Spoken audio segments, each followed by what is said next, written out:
now it is that your girl's recording. Let's have this conversation. Let's have this conversation. A couple days ago, we react to, I think it was Jamari's video. Either no, it was a Charlie's video explaining about what this whole Jay-Z allegations lawsuit it is that was going on. And come to find out, a couple days later, there is a lot more plot holes in this than what we thought. So without further ado, let's go ahead. Let's talk about this, chat. Let's get into this. Jamari, shout outs to you. It was all a lie. Oh, well, grand opening, grand closing. Let's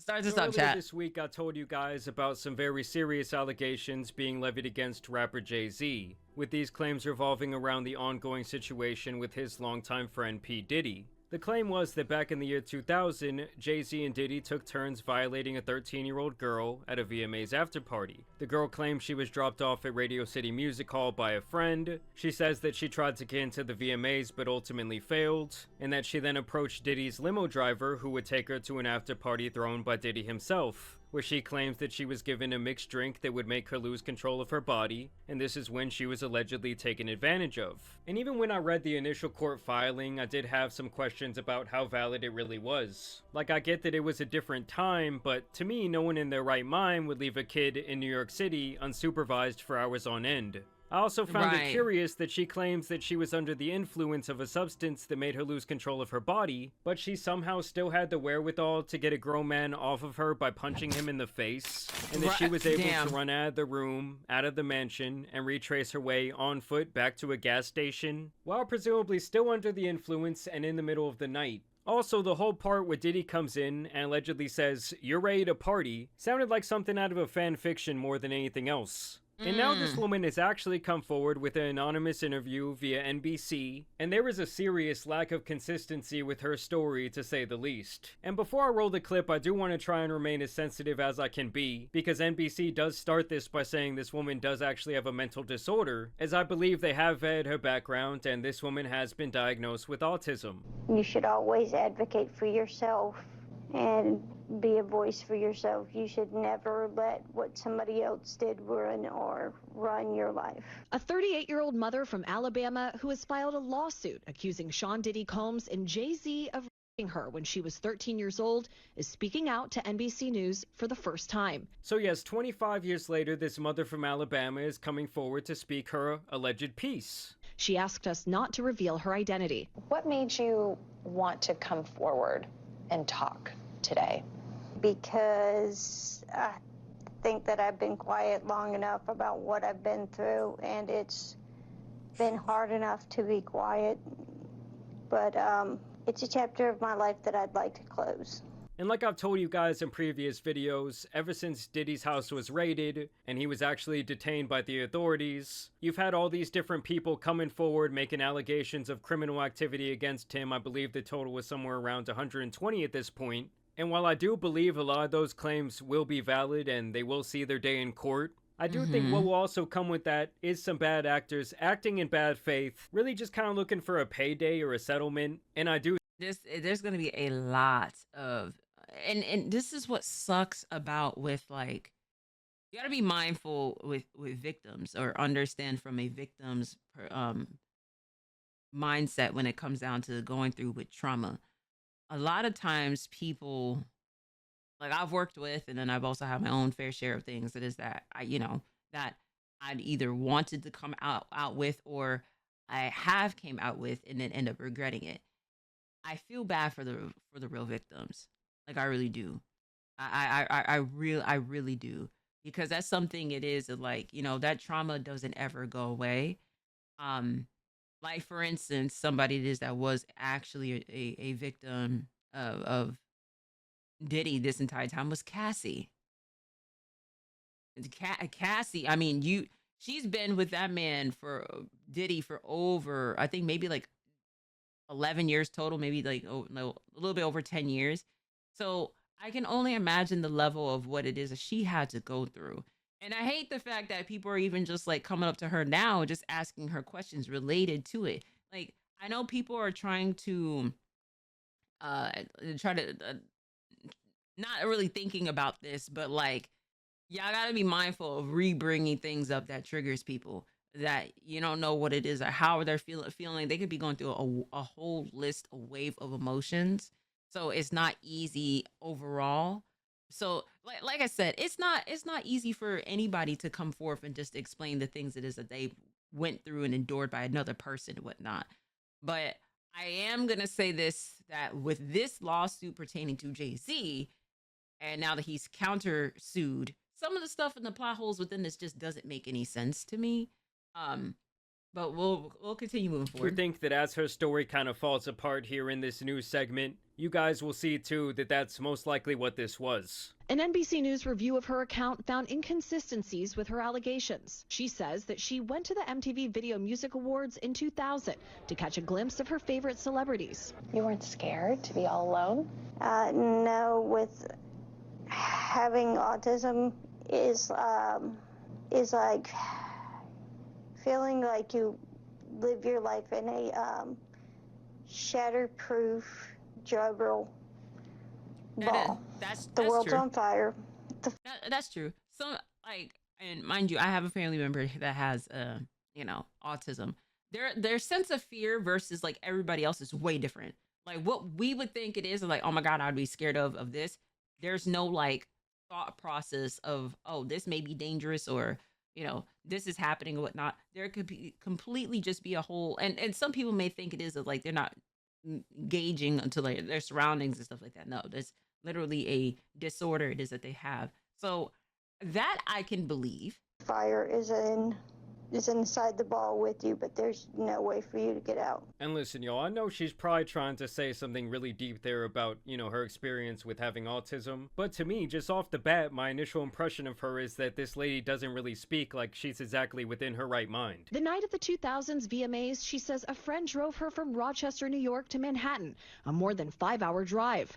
I mean, come on, guys. This 5-hour drive, and then you're gonna leave a 13-year-old kid in New York City all by themselves? Like, did it take the dad 5 hours to come drive and pick her up? Her attorney provided NBC News with the name of... I mean, don't get me wrong. There's kids it is that be in that will be on like be in New York City just going back and forth. Hell, like that's how these kids get to school. You know what I mean? They take metros, buses, and stuff like that in New York City. It's not uncommon. It is not that far fetched. But what I will say is going from fucking Rochester all the way down to New York City, that's almost close to a 6-hour drive, if we're being honest. That by itself for a 13-year-old, that seems very far-fetched to me. Being in New York City, and especially if you from the 5 boroughs, like that's nothing. That's light work. You know what I mean? There's already metros. It is, as long as it is that the metros and the buses will take you to where it is you need to go. Like, it's not that far-fetched. But saying it is you're going that far, like, mind you, I've driven from that far. I used to go to school in Utica, New York. And I've driven down all the way down to, like, New York City, passing my hometown and everything like that to go to New York City. Trust me, that by itself, as an adult, you got to be careful. But having a 13-year-old with a friend, how old was the other friend?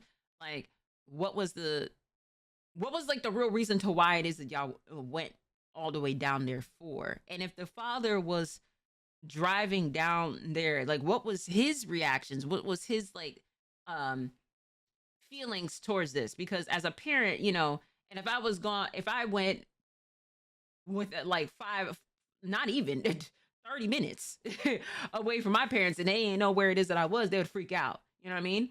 So 5.5 going on to 6 hours, that's a concern. Of the friend who has since died. The woman says she spoke to Combs's limo driver who offered her a ride to an after party. I stumbled upon Diddy's driver, who told me that I was exactly what Diddy was looking for. What did you think when he said that to you? I thought it meant that I was just pretty. And here's where her story really starts to fall apart, as several of the alleged witnesses in this situation all have alibis for that night, and many of them were not even in the same state. She went to a White House, she says, where she spoke to musicians Benji Madden and his brother. I'm talking to Benji Madden about his tattoo because, you know, I have a about his tattoo that's the Last Supper, because I have a religious background. So it was just something to talk about. And so those guys are actually both members of the band Good Charlotte, and they did actually release a statement saying that they were nowhere near New York on the night of September 7, 2000. And as you can see here by an archive of their tour, they were at the Vic Theater that night in Chicago, Illinois. As you guys can see, this website also confirms that information and notes that they were touring with Eve 6 and OPM. And listen, I'm not the best at geography, guys, but Illinois, it's a pretty far away from New York just to go to a Diddy party. At the after party, she says she had a drink that made her feel woozy. Then she says Combs and Carter took turns raping her while a female celebrity watched. JC comes in and rapes me. He at that point I was fighting, trying to get away from him, and he put his hand over my mouth and told me to stop it, cut the. After the alleged, she says she ran to a gas station where she called her father, who picked her up and drove her home. That's what I'm saying. Like, did this guy have to come from 5 hours away? And don't worry, guys, we won't have to wonder because they do actually get a statement from the dad here in a little bit. We rode home in silence. He didn't ask me what happened. He didn't ask me what I did or where I was. In an interview with NBC News, her father said, Off rip, that just sounds wrong. Because I know, like I said, I just said this. If I go somewhere that's 20 minutes or 30 minutes away from like the house and being a teen, I gotta understand this at a level of just being a teenager, and my parents did not know of, I think it is, I could probably speak for every parent, that they will be asking all types of damn questions on what's going on. What's going on? Who was you with? How did you get down there? What was you thinking? All that stuff. Like, all of these things is gonna be like thrown at you at that. Okay, where are you at? Stay right there. Do not go anywhere else. I'm gonna come down there, pick you up. There was no, like, you know what I mean? Like, I would imagine a cell phone in like 2000 was probably a Nokia phone at that point. You still had pay phones during that time frame. So to me, this sounds like, you know, off rip, that's a challenging thing right there. I don't know if it is, if I can actually believe that. He could not verify the claims. Quote, I felt like I would remember that, and I don't. I have a lot going on, but I mean, that's something that would definitely stick in my mind. You see what I mean? So that's crazy. So if the dad is even saying it is, I don't even remember that. That's something it is that would have just resonated with me. You know, hey, I may be forgetful, but I would know that. Any parent would know that. Like, oh, I had to drive. I mean, a 5.5 hour drive from fucking Rochester all the way to New York City. Any parent would remember that. A parent would be pissed as fuck. Because do you know how much tolls and stuff like that to go on that main highway? Unless it is you doing like back roads. But even if you're doing back roads, you would still be pissed off.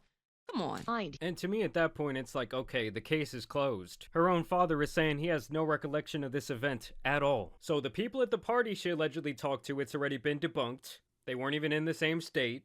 And now even her own father is saying, yeah, I don't remember that ever happening. That's like 2 out of the 3 key witnesses. I mean, the only other person would be like a gas station clerk. Oh, and I forgot the friend that dropped her off that conveniently already passed away. I mean, what 13-year-old has some sort of friend that's willing to drive them 5 hours away and drop them off somewhere? Especially. And how old is the friend? That's why I'm asking the question again. How old is the friend? Because if you're 13, you can't even go ahead and legally get like your driver's permit until it is your 15. Some states 16. Then you can get your driver's license by 16. So now that's even raising more questions to me on like, who is this friend? Who is this friend? She said it is that they passed away. When did they pass away? You know, the stuff like that. It is like, I'm looking at this, I'm like, I need answers here. Especially one who has a mental condition. I mean, come on, guys. When we asked the woman about the contradictions in a phone interview on Friday, she said that she stands by her statements. I have made some mistakes, she said. Honestly, what is the clearest is what happened to me. The inconsistencies in her account of an incident alleged to have happened 24 years ago does not necessarily mean the allegations are false. The accuser's attorney, Tony Busby, said, because we have interrogated her intensely, she has even agreed to submit to a polygraph.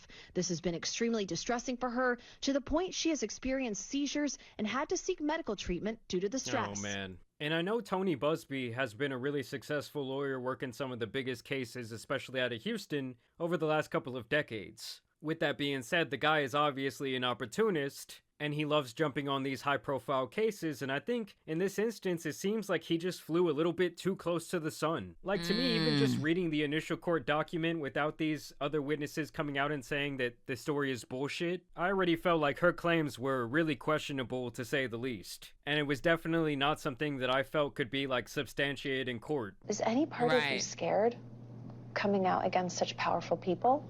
I'm scared of what could happen, but I'm more afraid of letting it eat me alive from the inside out than I am of being chastised by their fans.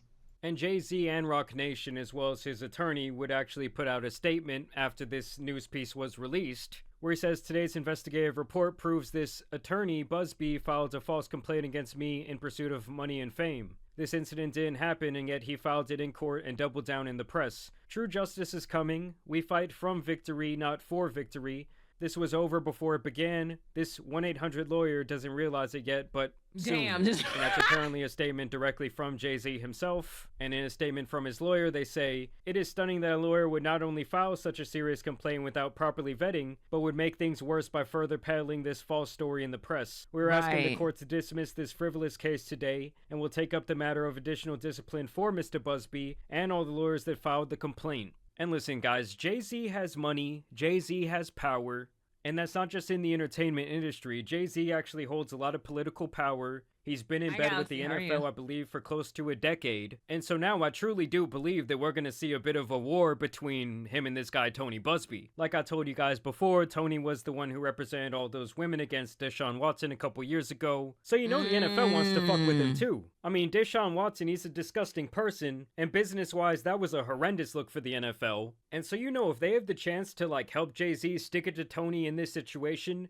they definitely will. So yeah, guys, we're gonna have to wait and see what happens in this situation, but to me, this story does seem quite frivolous at this point. Yeah. Like, I don't think this accuser has a whole lot of ground to stand on. And I know that there's the saying that the truth does not matter when the lie is more entertaining than the truth itself. But it is shocking to me, this stark contrast between when Jay-Z was initially accused and people saw the headlines that he had violated this 13-year-old girl and how quickly that all spread and how much, like, hate he was receiving from all these massive pages, getting millions of impressions, millions of likes, millions of retweets. But now that this news piece has come out and it doesn't fit that whole narrative, very few people are talking about it. This is being spread on a very small scale. And I'm not trying to say that Jay-Z is some saint or that he's never been involved in criminal activity or that his relationship to Diddy all these years isn't questionable, to say the least. But at least in this specific instance, this does seem like a whole bunch of BS to me. But either way, I do want to know what you guys think about it down below. Obviously, we will continue to follow the Diddy timeline, so y'all make sure you subscribe. But either way, I do want to thank you guys for watching today's video and dropping a like, maybe sharing it with a friend. But as you guys know, it's been your boy, the Tan Superman, and some other court cases out here need to be covered. So I'm out. Peace! Being a celebrity requires... Hold on. Because that's not the only thing it is that we do need to talk about. It's also with this as well. I'm glad it is I brought this up. So the suit against Jay-Z is falling apart rapidly. The woman who sued him is now backtracking and admitting to NBC that her story has some mistakes. There's things she has misremembered. She said she remembers at the party talking to this celebrity musician from the band Good Charlotte, but he and Good Charlotte were on tour in the Midwest at that time. She got there via a 5-hour drive from Rochester, New York, but of course the friend who drove her has passed away. So then she called her father to pick her up, and he had to drive 5 hours to get her, but he does not recall that at all. I think a father would remember driving 5 hours in the middle of the night to pick up his 13-year-old who had gone to a MTV VMA after party. Now both the girl and Tony Busby concede they don't really know the location of the party. Okay. Also, Jay-Z was photographed going into Lotus in Manhattan that night. So it's not even clear that he and Puff were at the same party at all that night. Jay-Z said in a new statement, the incident didn't happen, and yet he filed it in court and doubled down in the press. Sounds like a legal shakedown. Jay-Z is suing Busby for extortion and asking the court to dismiss this whole lawsuit. Right. We'll see what happens. After the initial story, I got lots of comment from Jaguar Wright fans, that is still a thing somehow, who said, what say you now? What I say now is that, oh look, Jay-Z appears to be ramping up to sue Jaguar Wright for defamation, and she's going around talking about, oh no, I never said nothing about Jay-Z. She's backtracking and erasing videos and suddenly claiming that videos where you see her saying wild things about Jay-Z, those videos, she says, were chopped and screwed. Oh, the plot thickens. Ain't no way. Jaguar Wright was the same person that said anything about what Jay-Z openly. Like all of the dirty things it is that he's done over the years. She's talked about him. She's talked about Diddy. She's talked about so many different people. I ain't think it is. Damn, Jaguar, I ain't think it is you was on the run now. That's crazy. When Jay-Z goes ahead and be like, I bet, see you in court. It's just like, wait. Nah, you gotta stand by your statement. Anytime anyone alleges deceptive editing, they're lying. Jaguar's running, y'all. Jaguar been in these internet streets hollering all this about Jay-Z for years. And now that she's about to be asked for receipts and have to go to court, now she's like, oh no, that never happened. So the suit against Jay-Z is falling apart. Welp. The plot thickens, family. The plot thickens. Ah, man. Well, we'll find out more along the way. But Jamari, shout outs to you, gang. Thank you so much for the video. Shout outs to y'all in the chat. And shout outs to you at home. I would love to see what it is that y'all think about with all this. I will catch y'all in the next video.